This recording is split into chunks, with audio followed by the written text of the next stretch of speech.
मुंबईमधील आरे कारशेडचा वाद आणखी चिघळलाय।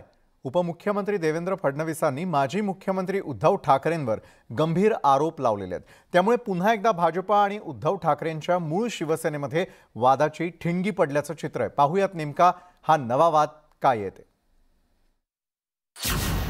आरेवरून पुन्हा कारे, देवेंद्र फडणवीसांचे उद्धव ठाकरेंवर गंभीर आरोप। फक्त अहंकारासाठी कांजूरमार्गचा आग्रह, आरेतील एकही झाड तोडणार नाही, फडणवीसांनी केलं स्पष्ट। राज्यामध्ये सत्तांतर झाल्यानंतर नव्या सरकारनं आरेमधल्या मेट्रो कारशेडवरची स्थगिती उठवल्यानं शिवसेना पक्षप्रमुख आणि माजी मुख्यमंत्री उद्धव ठाकरे यांनी नाराजी व्यक्त केली होती। आमच्यावरचा राग मुंबईकरांवर आणि मुंबईवर काढू नका अशी विनंती करत त्यांनी राज्य सरकारवर टीकास्त्रही सोडलं होतं। त्यानंतर शुक्रवारी राज्याचे उपमुख्यमंत्री देवेंद्र फडणवीस यांनी थेट उद्धव ठाकरेंनाच लक्ष्य केलंय। फक्त अहंकारासाठी कांजूरमार्गचा आग्रह धरण्यात आलेला होता असा गंभीर आरोप करण्यात आलाय।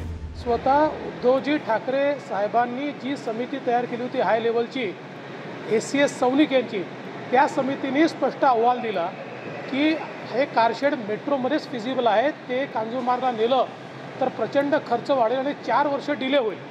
त्यामुळे त्यांच्याच कमिटीचा तो रिपोर्ट आहे। मला असं वाटतं केवळ इगो करता कांजूरमार्ग त्यांनी त्या ठिकाणी धरून ठेवला आणि आम्ही देखील वारंवार हीच भूमिका घेतली की जर कांजूरमार्गची जागा रिकामी असती, त्याचा वाद नसता, तर तिथे खर्च करूनही नेला असता, पण तिथे वाद चाललेला आहे। तर माजी महापौर किशोरी पेडणेकरांनी उपमुख्यमंत्र्यांना जोरदार प्रत्युत्तर दिलंय।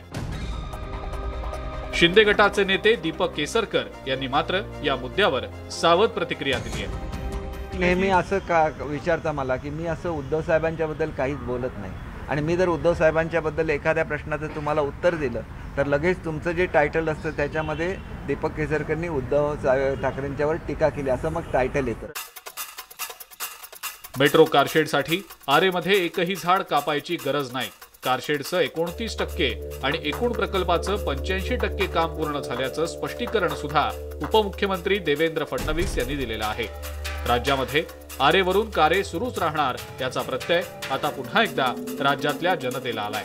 मात्र आता मेट्रोचं काम न रखडता मेट्रो प्रकल्प लवकरात लवकर मार्गी लागावा एवढीच मुंबईकरांची अपेक्षा। Bureau report, news 18 Lokmat.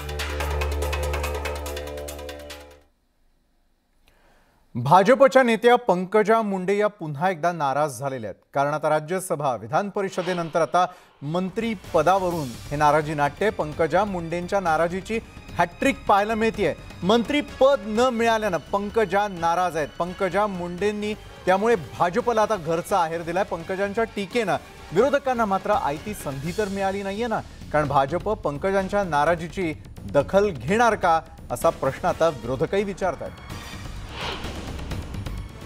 एवढी माझी पात्रता नसेल, अजून पात्रतेचे लोक असतील तर माझी पात्रता नसेल। पंकजा मुंडेंनी पहिल्या मंत्रिमंडळ विस्तारात स्थान न मिळाल्यामुळे भाजपला घरचा आहेर दिलाय आणि त्यानंतर भाजपमध्ये एकच खळबळ उडाली आहे आणि वेगवेगळ्या राजकीय चर्चांना ऊत आलाय। पंकजा मुंडे यांच्या विधानामुळे त्या नाराज असल्याचं बोललं जातंय। महिलांना मंत्रिमंडळात स्थान न दिल्याने आधीच विरोधक टीका करतायत आणि त्यातच पंकजा मुंडे यांच्या या विधानामुळे त्यांच्या हाती आयतं कोलीतच मिळालंय। गिरीश महाजनांनी सारवासारव करत पंकजा यांच्या नावाचा भाजप पक्षश्रेष्ठी नक्की विचार करतील आणि त्यांना लवकरच मोठी जबाबदारी सोपवण्यात येईल असं म्हणत स्पष्टीकरण दिलंय। त्यांची कुठे नाराजी आहे मला असं वाटत नाही। निश्चित पक्षश्रेष्ठी त्यांच्या बाबत गांभीर्याने विचार करतील, त्यांना अजून मोठं पद त्या ठिकाणी मिळेल। मला तर असं वाटतं की माझ्यापेक्षा मोठी जबाबदारी पंकजाताईंना मिळाली आहे। मध्य प्रदेशच्या सहप्रभारी म्हणून तिथे काम करणं आणि एक मोठं चॅलेंजिंग काम, आणि तिथे ज्या पद्धतीने मध्ये पोटनिवडणुका झाल्या तिथे पंकजाताई ठाण मांडून बसल्या होत्या, पक्षाने ते विजयी सुद्धा केलेला आहे। तर मला तर असं वाटतं की पंकजाताईंकडे मोठी जबाबदारी। तर पूर्वाश्रमीचे भाजपचे नेते आणि सध्या राष्ट्रवादी काँग्रेसचे नेते एकनाथ खडसे यांनी पंकजा यांना त्यांचे वडील गोपीनाथ मुंडे यांची आठवण करून देत त्यांच्यासारखी लढाई लढावी आणि त्यांच्यावर होणाऱ्या अन्यायाबाबत भाजपच्या वरिष्ठांकडे दाद मागावी असा वडिलकीचा सल्लाही दिलाय। पंकजाताई मुंडेंना शुभेच्छा आहे की त्या ठिकाणी त्यांनी मंत्रिमंडळात येण्यासाठी अजून काही काळ वाट न पाहता भेटावं वरिष्ठांना. शिंदे गटाचे नेते दीपक केसरकरांनी पंकजा यांना भाजप निश्चितपणे मोठी जबाबदारी देईल असा विश्वास व्यक्त केलाय. मंत्रिमंडळाचा विस्तार व्हायचा आहे. निश्चितपणे त्यांच्यावर त्यांच्या पक्षश्रेष्ठी जे आहेत दिल्लीवरून सगळ्या प्रत्येक गोष्ट ऑब्झर्व करत असतात. त्यांना वरिष्ठ पदावर भाजपच्या नेलेलं आहे आणि त्याच्यामुळे त्यांच्या बाबतीत त्यांचा सॉफ्ट कॉर्नर आहे, कारण त्यांना त्यांच्या वडिलांचा वारसा आहे. पंकजा यांच्या या खदखदीनंतर आणि झडणाऱ्या चर्चानंतर भाजप श्रेष्ठींकडून पंकजा यांना खरंच राष्ट्रीय स्तरावरती एखादी मोठी जबाबदारी सोपवण्यात येणार आहे का, हे येत्या काही दिवसातच दिसून येईल. Bureau report, news 18 Lokmat. तर पंकजा मुंडेंच्या नाराजीची प्रमुख कारणं काय आहेत तेही जाणून घेऊयात. मनातली मुख्यमंत्री विधानानंतर अधोगतीला खऱ्या अर्थानं सुरुवात झाली. देवेंद्र फडणवीसांसोबत छुप्या संघर्षाची चर्चा. तर विधानसभा निवडणुकीमध्ये परळीत धक्कादायक पराभव. विधानसभेतील पराभवानंतर पक्षात दुर्लक्षित झाल्या. बहीण प्रीतम मुंडेंना डावलून भागवत कराडांना केंद्रात मंत्रिपद दिलं गेलं. राज्यसभेच्या जागेसाठी विचार केला गेला नाही. विधान परिषदेसाठी पंकजांना उमेदवारी दिली नाही.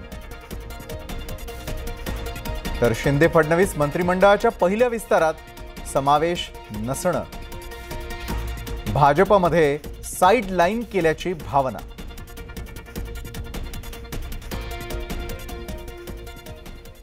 आणि आता त्यानंतर बातमी आहे भाजपच्या नव्या मिशनची. कारण भाजपच्या अनेक नेत्यांना मंत्रिपदाची वर्णी लागल्यानंतर आत्ता भाजपमध्ये खांदे पालटाला सुरुवात झाली आहे. चंद्रशेखर बावनकुळे यांची भाजपच्या प्रदेशाध्यक्षपदी वर्णी लागली आहे. तर दुसरीकडे आशिष शेलार यांनी भाजपच्या मुंबई प्रदेशाध्यक्ष पदाची खुर्ची मिळवलेली आहे. मात्र या दोन्ही नियुक्त्यांमागे भाजपचं नवं टार्गेट समोर आलंय. प्रदेशाध्यक्षपदी विराजमान होणाऱ्या चंद्रशेखर बावनकुळे यांना विधानसभेमध्ये 200 पेक्षा जास्त जागांचं टार्गेट देण्यात आलेलं आहे. तर आशिष शेलार यांना मुंबई महापालिका निवडणुकांसाठी मैदानात उतरवण्यात आलेलं आहे. पण भाजपचाच महापौर हा मुंबई महापालिकेत होणार असं टार्गेट शेलारांना देण्यात आलंय. राज्यामध्ये भाजप सत्तेत आल्यानंतर संघटनात्मक पातळीवरही मोठे बदल करण्यात आले. भाजपचा ओबीसी चेहरा अशी ओळख असलेल्या बावनकुळेंना प्रदेशाध्यक्ष पद देण्यात आलं. 2024ला भाजप महाराष्ट्रातून 200 आमदार निवडून एक हाती सत्ता आणणार आहे असा निर्धारही त्यांनी केलेला आहे.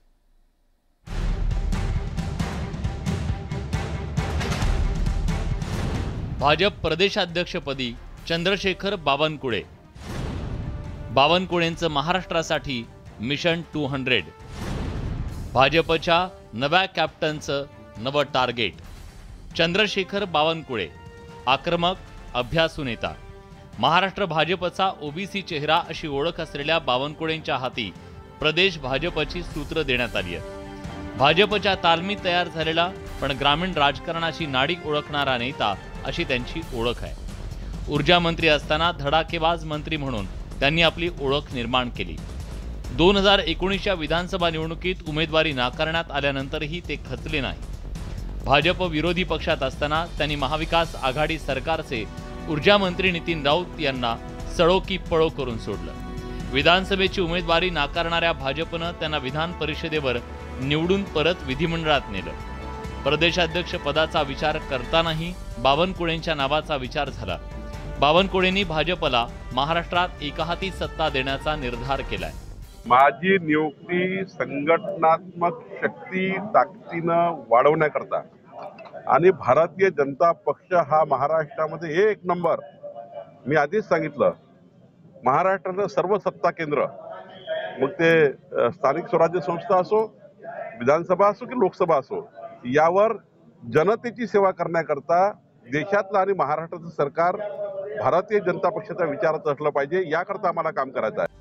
बावनकुळेंची निवड झाल्यानंतर त्यांच्यावर अभिनंदनाचा वर्षाव होतोय. मुंबईचे अध्यक्ष हे माजी मंत्री आणि आमदार आशिष शेलार यांना घोषित केलं. त्या दोघांचंही मनापासून अभिनंदन करतो. आगामी काळामध्ये दोघांनाही खूप निवडणुका आहेत. ओबीसी नेते चंद्रशेखर बावनकुळे यांची प्रदेश अध्यक्षपदी घोषणा केली. त्याचबरोबर भारतीय जनता पक्षाच्या मुंबई अध्यक्षपदी पूर्व मंत्री, पूर्व भाजपा मुंबईचे अध्यक्ष, विधिमंडळात पक्षाचे असणारे मुख्य प्रतोद ॲडव्होकेट आशिष शेलार यांची मुंबई अध्यक्षपदी नियुक्ती घोषित केली आहे. केंद्रात आणि राज्यात भाजपची सत्ता आहे, त्यामुळे बावनकुळेंना भाजपच्या विस्तारासाठी अधिक आक्रमक रणनीती आखता येणार आहे. गडकरी फडणवीसांच्या साथीनं बावनकुळे 2024 मध्ये मिशन 200 पूर्ण करतील का याची उत्सुकता आहे. अमरावतीहून संजय शेंडेसह तुषार उपनवर,